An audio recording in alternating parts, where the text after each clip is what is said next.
శ్రీ మహర్షి జీవిత చరిత్ర చిత్రములతో పార్ట్ 6. ఆశ్రమంలో ఒక రోజు. ప్రతిరోజు సూర్యోదయంకు ఎంతో ముందుగానే ఆశ్రమం పనులు ప్రారంభమగును. ఉదయం 3 గంటలకే భగవాన్తో పాటు చాలా మంది ఆశ్రమవాసులు మేల్కొంటారు. కాలకృత్యములు ముగించుకొని హాల్లోకి వచ్చి నిశ్శబ్దంగా ధ్యానం చేయడం గాని, భక్తి గీతములను పాడడం గాని చేయుదురు. ఉదయం పూట సాధారణంగా భగవాన్ వంటగదిలో కూరలు తడగడం వంటి పనులు చేసేవారు. వంటింట్లో వారి అవసరం ఉంటుందని కాదు, కానీ అవసరమైన ఆశ్రమం పనులలో అందరూ వారి వంతు సేవ వారు చేయవలనని భగవాన్ అభిప్రాయం. తర్వాత అందరూ పలహారం ముగించేసరికి భగవాన్ దర్శనంకు భక్తులు రావటం ప్రారంభమవుతుంది. సాధారణంగా హాలులో భగవాన్ వారి సోఫా మీద కూర్చొని ఉండడం గాని, లేదా ఆ సోఫాకే చేరగిలబడి ఉండడం గాని చేసేవారు. వారు ప్రూపులు దిద్దుతూ గాని, ఉత్తరములు చూస్తూ గాని, వాటికి తగిన జవాబులను చెబుతూ గాని, భక్తుల ప్రశ్నలకు సమాధానమిస్తూ గాని ఉండేవారు. ఆశ్రమవాసులు వారికి కేటాయించబడిన పనులు, తోట పని, దేవాలయ పూజలు, వంట పని మొదలైనవి చేసేవారు. మధ్యాహ్నం 11:30 గంటలకు భోజనమైన తర్వాత ఉదయం మాదిరే పనులు జరుగుతూ ఉంటాయి. కాలం వృధా చేయకుండా భగవాన్ చేసే ప్రతి పని హాలులో కొంతసేపు ఉండి గమనించిన పనులయందు శ్రద్ధ, వారి నేర్పరితనము, క్రమశిక్షణ, చక్కగా పూర్ణముగా పని పూర్తి చేయుట అనేవి స్పష్టమగును. ఏ పనినైనా వారు తక్కువ భావంతో కానీ, అశ్రద్ధతో కానీ చూడరు. 2:30 గంటలకు కాఫీ లేదా టీ ఇవ్వబడును. తర్వాత సూర్యాస్తమయం వరకు భగవాన్ను దర్శించుటకు భక్తులు ఎడతెరిపి లేకుండా వస్తూనే ఉంటారు. సాధారణంగా ఈ సమయంలోనే భక్తులు భగవాన్ను ప్రశ్నించెదరు. ప్రశ్నించు వారి శ్రద్ధకు తగినట్లుగా జవాబులు వెంటనే చెబుతారు. అగౌరవంగా, అనాసక్తిగా వేసే ప్రశ్నలకు సామాన్యంగా జవాబు రాదు. కొన్నిసార్లు అదే పద్ధతిలో జవాబు ఇవ్వబడును. భగవాన్ మౌనంకు అర్థం తెలిసిన సాధకులైన ప్రతి వారికి భగవాన్ మౌనం ఎంతో సహాయకారి అవుతుంది. సాయంత్రం కొంత సమయం ధ్యానంకు కేటాయిస్తారు. తర్వాత వేద పాఠశాల విద్యార్థులు మరికొందరు భక్తులు కలిసి వేద పారాయణం గావింతురు. తిరువన్మలై ఊరిలోని కొందరు భక్తులు ఈ సమయంలోనే ప్రతిరోజు వచ్చి భగవాన్ను దర్శించుకొని నమస్కరించి వెళతారు. వేద పారాయణ తర్వాత భగవాన్ వ్రాసిన పద్యములను అక్కడున్న భక్తులు పారాయణ చేసెదరు. ఆశ్రమవాసులు రాత్రి 7:30 గంటలకు భోజనం, తర్వాత కొంచెం సేపు మౌనముగా ధ్యానం ముగించి 9 గంటలకు విశ్రమిస్తారు. ఈ దినచర్య కార్తీక ఉత్సవం, భగవాన్ జయంతి రోజులలో కూడా క్రమం తప్పకుండా జరుగుతుంది. ఆ రోజులలో వేలాది భక్తులు భగవాన్ దర్శనంకు వస్తారు. భగవాన్ జయంతి నాడు వేలాది భక్తులకు భోజనం ఏర్పాటు చేయబడును. అంతమంది భక్తులు తనను దర్శించుచున్నను వారేమాత్రం చెలింపక తెలిసిన భక్తులను పలకరించి వారి కుశలములను అడిగి తెలుసుకుంటారు. జయంతి ఉత్సవముల పట్ల భగవాన్ అయిష్టత కనబర్చినను చివరకు భక్తుల మాటే నెగ్గింది. ఈ ఉత్సవమునకు ఖర్చులు ధన రూపంలోనూ వస్తు రూపంలోనూ ప్రజలు విరివిగా సమర్పించుట వలన ఎటువంటి ఇబ్బంది లేకుండా చాలా సులభముగా నిర్వహించేవారు. ఇటువంటి సందర్భంలో వందలాది భక్తులు రాత్రింబగళ్ళు అనేక విధములుగా శ్రమించి పనులు చేయించుదురు. వారికి భగవాన్ మీద గల ప్రీతి, భక్తి, శ్రద్ధలు వారు చేసే సేవల వలన తెలుస్తుంది. మొదట్లో జయంతి ఉత్సవం జరుపుటకు ఒక పోలీస్ ఇన్స్పెక్టర్ ముందుండి అన్ని రకాల పనులు జరిపించేవారు. ఆయన బదిలీ అవ్వడంతో ఇంకా జయంతి ఉత్సవం జరుగుట అసంభవమని అనుకున్నారు. ఒక ఆశ్రమవాసి భగవాన్తో ఈ సంగతి చెబుతూ, క్రితం సంవత్సరం 10 బస్తాల బియ్యం వండుట జరిగింది. ఈసారి 1 బస్తా అయినా వండగలమని అనిపించుట లేదని బాధను వ్యక్తం చేసెను. అర్ధరాత్రి వేళ ఒకరి పిలుపుతో ఆశ్రమవాసులందరూ మేల్కొన్నారు. తలుపు తీయగానే 2 బండ్ల నిండుగా జయంతి ఉత్సవం గొప్పగా జరుగుటకు కావలసిన సామాన్లు వచ్చి ఉన్నవి. ఎవరికీ తెలియని ఆ దాత ఆ సామాన్లు ఆశ్రమంకు ఇవ్వవలనని మొక్కుకున్నానని చెప్పి సామాన్లు దించగానే వెళ్లిపోయెను. ఆశ్రమానికి వసతులు అంతగా లేని కాలంలో ఈ సంఘటన జరిగింది. మహర్షి నిరాడంబర జీవితం అందరికీ ఆదర్శప్రాయం. వారి ఆస్తి ఒక్క కౌపీనం మాత్రమే. పూలమాలలు వేయడాన్ని, పాద పూజలు చేయడాన్ని వారు నిష్కర్షగా నిరాకరిస్తారు. ఆశ్రమ నిర్వహణకు భక్తులు ధనమును సమర్పించేవారు. భగవాన్ ధనమును గ్రహించకపోయినను భక్తులు ఆశ్రమ నిర్వహణకు ఆశ్రమ నిర్వాహకులకు ఇచ్చేవారు. ఈ లౌకిక విషయములన్నింటినీ ఆశ్రమంలోని ఇతరులు చూసేవారు. రాను రాను మహర్షి తమ్ముడైన నిరంజనానంద స్వామిపై ఆశ్రమ నిర్వహణ భారం పడినది. వారు తమ జీవిత పర్యంతం ఆశ్రమ సర్వాధికారిగా సేవ చేశారు. అరుణాచలం. మహర్షి బాలుడుగా ఉన్నప్పుడే అరుణాచలం అన్న శబ్దం వారిని పులకరింపచేసింది. అంతేగాక అన్నగారి కఠినపు మాటలు విన్న వెంటనే వారు అరుణాచలం చేరుటకు సహాయపడింది. అరుణాచలంలో గల దేవాలయంలోనూ గుహలలోనూ తర్వాత కొండ దక్షిణ భాగంలో గల ఆశ్రమంలోనూ వారు తమ జీవితమంతా గడిపారు. అరుణాచలం భారతదేశంలోని పవిత్ర క్షేత్రములలో ఒకటి. తేజోలింగం అని కూడా దీనిని పిలుస్తారు.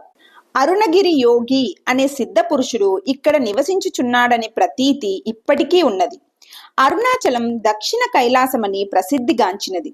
ఈ పవిత్ర పర్వతం కైలాస పర్వతం కన్నా పురాతనమైనదని సాంప్రదాయకమైన నానుడి. అంతేకాదు, భూగర్భ శాస్త్ర పరిశోధకులు కూడా ఈ కొండ హిమాలయ పర్వతములు ఆవిర్భవించుటకు ముందే ఉన్నదని చెబుతున్నారు. ఈ కొండ మునిగిపోయిన లేమరియా ఖండమునకు చెందిన ఒక ముక్క అని ఒక అమెరికన్ శాస్త్రవేత్త నిర్ధారించెను. అరుణాచలం పవిత్ర క్షేత్రంలోకెల్లా పవిత్రమైనదని, ప్రపంచానికి హృదయమని స్కంద పురాణం పేర్కొన్నది.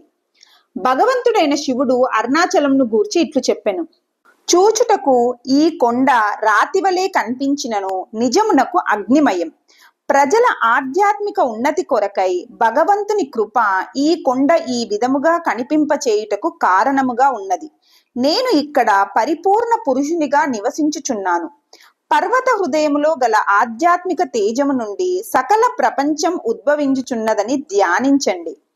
మహర్షి స్వయముగా అరుణాచల అష్టకంలో ఈ గిరిని ఇట్లు పొగిడారు: నీవే ఏకమైన సత్య వస్తువు, నీవే స్వయం జ్యోతి అయిన హృదయం, నీ అందే అనిర్వచనీయమైన శక్తి ఆధారపడి ఉన్నది. ఆ శక్తి నుండే, ఆ మాయా సూక్ష్మ ఆవరణముల నుండియే మనస్సు ఉద్భవించి తన వాసనలను నీ కాంతి ప్రకాశితం చేసినప్పుడు తనలోని ప్రారబ్ధ వలయములుగా తిరుగు తలుపులుగాను, తరువాత అదే సూక్ష్మ లోకములుగాను కనిపించును, తరువాత అదే స్థూల ప్రపంచముగా తోచును. ఇంద్రియములు దానినే పెద్దవిగా గణములుగా కనిపించేలా చేస్తాయి. ఇవన్నీ సినిమా చిత్రం వలె కనిపించును. వ్యక్తమైనను అవ్యక్తమైనను నీవు లేకున్నా ఇవేవీ లేవు.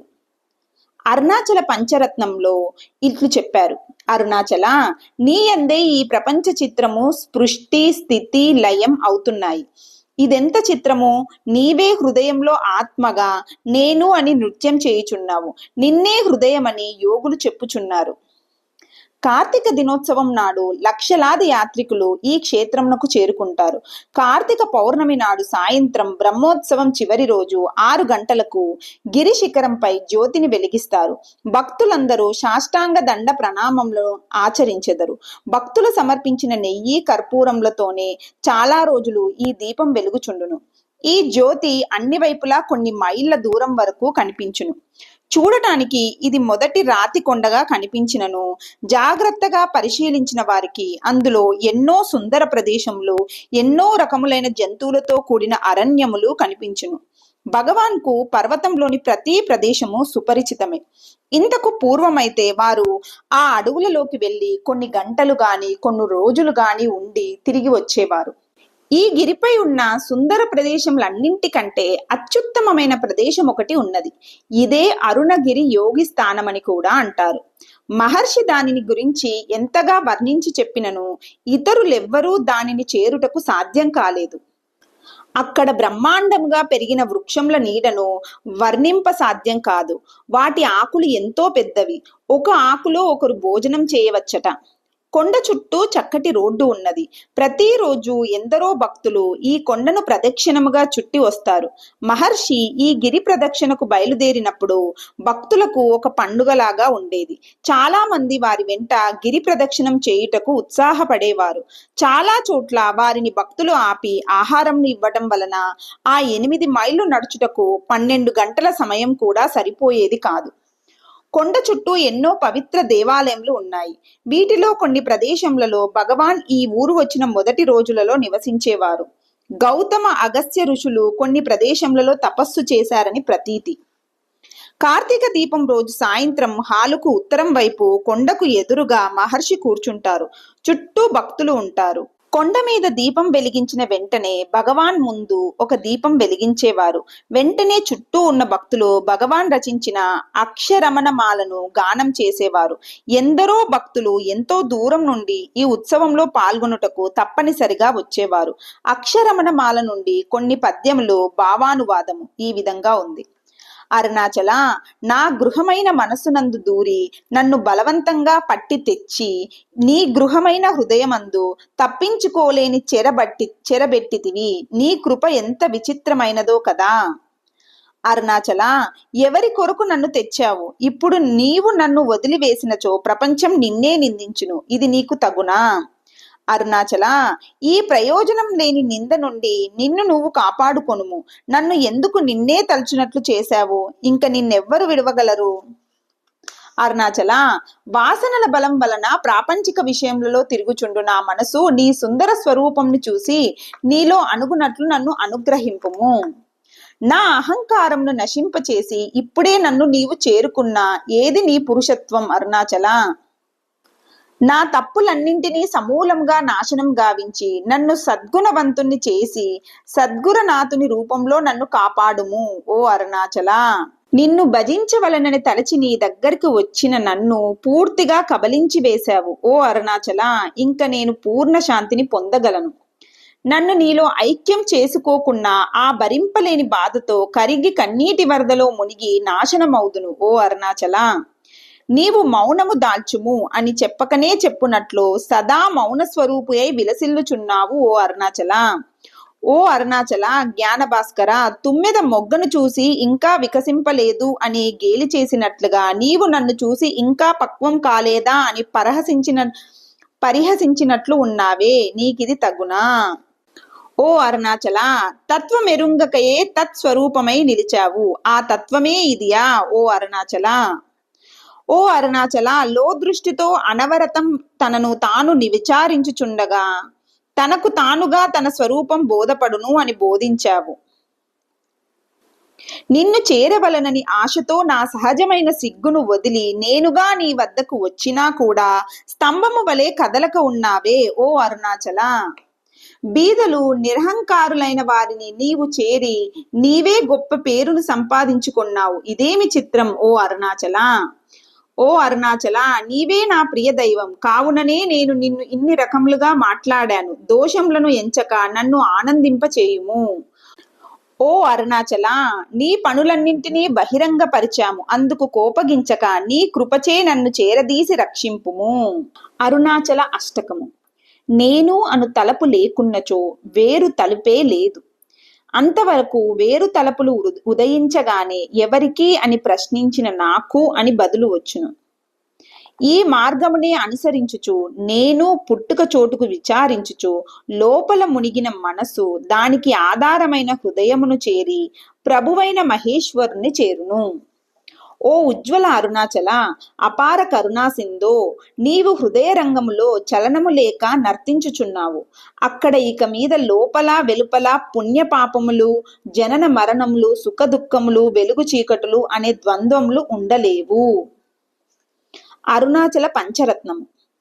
మనసును నీ యందు అర్పించి సర్వమును నీ ఆకృతిగా ఎప్పుడూ చూచుచు ఇతర ప్రీతులను విడిచి నిన్నే భజించువాడు సుఖ స్వరూపమైన నీయందే మగ్నుడై సర్వోత్కృష్టునిగా వెలుగును ఓ అరుణాచల.